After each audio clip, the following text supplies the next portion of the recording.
The New South Wales Library has had a book returned that was borrowed 150 years ago. The Antiquities of Athens was first published in 1858 and was found in an old tea chest bricked into a fireplace in Kiama. The library says the overdue fine would amount to $28,000, accounting for inflation. Michelle Hudson is the manager of Kiama Library on the state's south coast and joins us now. Hi, Michelle. Are you going to call in the overdue charge? We would love to do that, Roz. Unfortunately, we have a missing link. So when a book was issued in the 1870s, the librarian was in charge of writing down the person that took the book and when it was due. That journal we no longer have. So we can't track down the original owner. There's nothing in the book that tells us who the last borrower was. They've got away with it. Do you know what happened then, how the book came to be bricked up? And you don't know who borrowed it, and you don't have the records for going back then to find out. You just said, yep.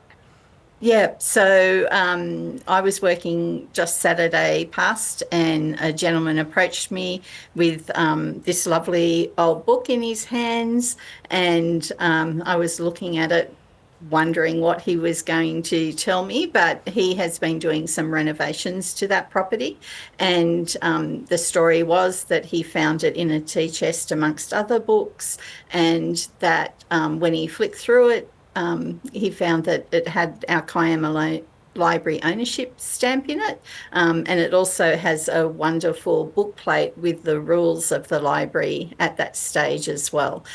So he was returning it to its rightful place. It had been placed in a fireplace. The tea chest went in the fireplace and then it was covered over. So it was only unearthed during that renovation process. Go on then, tell us some of the library rules back in 1870. Oh, there's some fascinating rules. So unlike modern libraries, the library was only open between 12 and 2 every day that was a day that council could do business.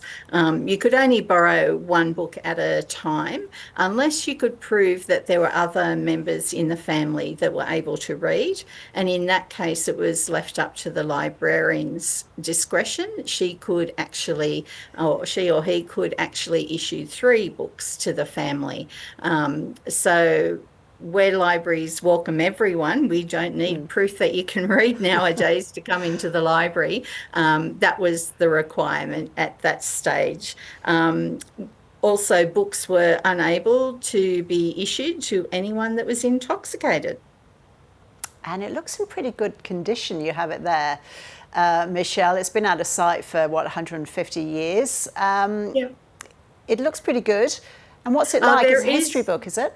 Yeah, it's the Antiquities of Athens, and the subtitle reads that and Momentums of Greece.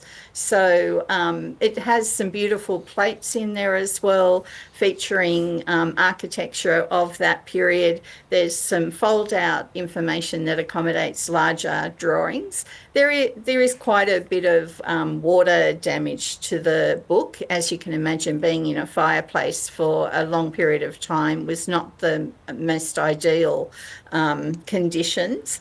But this will now be housed in our local history collection, and people will be able to view it in the library. We're not going to allow it to go back out again. We don't want to wait another 150 years for this book to be returned. And we often keep information about the local community and then make that available. So it'll be part of Kiama's history.